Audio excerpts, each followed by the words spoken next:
We all have two people. And I'm not saying you're crazy.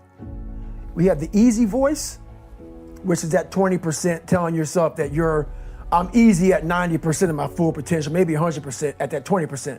That's that voice that we all love. That's that mommy holding you saying, it's gonna be okay. Doesn't care how good you are, just loves you. Just loves you no matter how messed up you are in life. That's where you wanna be at. So that's that one voice. This other voice that we walk very far away from is a voice saying, hey man, you ain't doing shit. So we try to get this voice out of our head completely. And we live over here in this lane. So what you have to do first is turn up this voice over here. The voice saying things to you that aren't nice. And it's not putting yourself down. People take this the wrong way in this new society. I'm not saying to put yourself down. I'm saying listen to the truth. And the truth isn't in the 20%. The truth is in this other part of your brain saying, look, man, you're wasting a bunch of percentage here. We have 80 more percent that we're not tapping into because in this other 80% is suffering, pain, failure, self-doubt, darkness, and then a whole bunch of light. But to get to this light, you gotta go through all of this failure. So a lot of us know that. I can get over here, but over here, man, this is much better because I gotta go through this journey that is not fun. This from 20 to 100% in between is not fun. So we decide to live over here. So everybody goes, how do you do that? You know exactly how to do that. It's not a magic trick. It's all back down to a very primitive mindset of we just have to do. It's like breathing. Breathing becomes normal. Like we don't even know that we're doing it. That's how you have to live your life.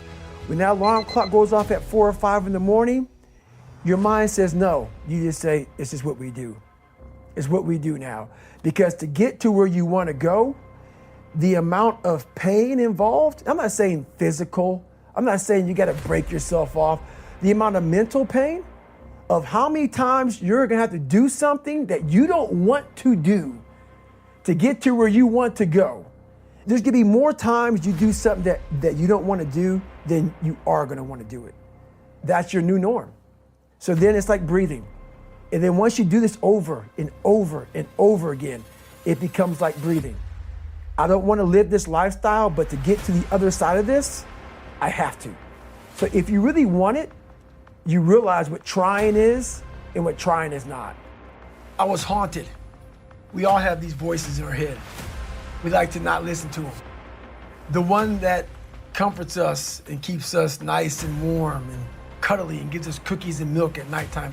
We like that voice. That voice is the one we want to always hear, which is why people don't like to listen to me a lot.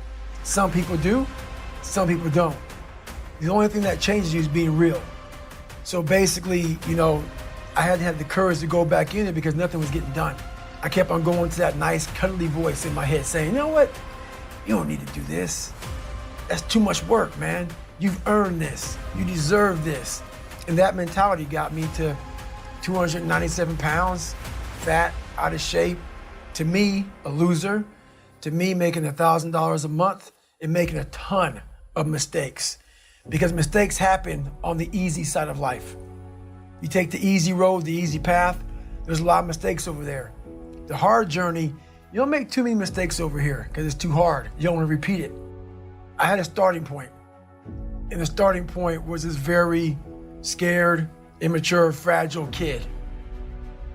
But through figuring out this fragile kid, I found out through all this muck, this can come out the other end. Person that does 4,030 pull-ups, who runs miles and miles and miles at a time.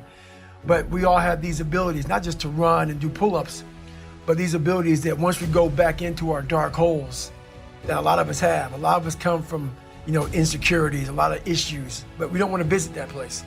Place is scary. Place is something that we want to forget about. I had the courage, finally, to go back in there, get it organized in my mind and figure out, where to start from. But the journey led me to the so-called superhuman stuff that I do now. As you're growing up, We all have a backpack. Most of ours, hopefully, is empty. And what we put in it is all the crap we go through in life. And we carry it around with us. So what you have to start doing is realizing that no matter where you're at in life, my dad abused me, learning disability, stutters, immaturity, insecurities, self-doubt, so much crap on top of me. So much stuff. I lied a lot to create friends. So much stuff was in my backpack. No one's coming back to help me. So it starts with that person in that mirror. You have to realize you are on your own now. And whatever else you believe in, I don't care what you believe in, but on earth, it's a very lonely journey. And it starts with the accountability mirror, looking at saying, hey, my dad who beat the hell out of me is not coming back. All these things are coming back. I have to face myself. And you have to own all those things that people may have done to you. Now it's yours. You got to own it. It's yours now to fix the problems that people did to you. It makes no sense. It's not fair. I get it. But if you live in that woe is me mentality of guess what? My dad did this to me. My mom did this to me. People who bully did this to me. You're going to always live right there. You have to figure out ways to move forward because you're not coming back. You don't want to break open that callus, that scar in your mind. You have to break it open, let that blood flow. You have to let blood flow in your brain. You have to let all that stuff flow out. All that toxic stuff that you have trapped in there has to start flowing out now. So, like you said, you are doing this to yourself. Yes, people may have helped you get there, but it's now on you. It's a painful truth. Like all those people in high school and everything else, they don't know how you're going to end up. So you got to make sure that you constantly are rewriting your book. You have to constantly rewrite your book every day of your life. These aren't just words I say. This is how I have to live. Like these are conversations I have with myself. And I say it everywhere I go. The most important conversation when you have with yourself. You live with it every single day. But most of our conversations are not the right ones. They're not the ones that are going to push us to the place we need to go. They're the ones that are going to keep us sitting in that toxic environment that you've helped create and everybody else helped create, and you just live in it. You live in that muck, and that conversation just plays in your head, and that becomes you. This guy gets a hold of me in February, talking about how hungry he is to train with me. I said, man, when I'm in LA, I'll look you up. Well, guess where I am? I'm in LA. So I called the guy up. He's embarrassed. He says he's not training as hard as he was because he's training for the LA Marathon. That's the definition of a part-time savage. He wasn't hungry. Second he ate, he got full. A full-time savage, we want seconds, thirds, fourths. We're never full. Stay hard.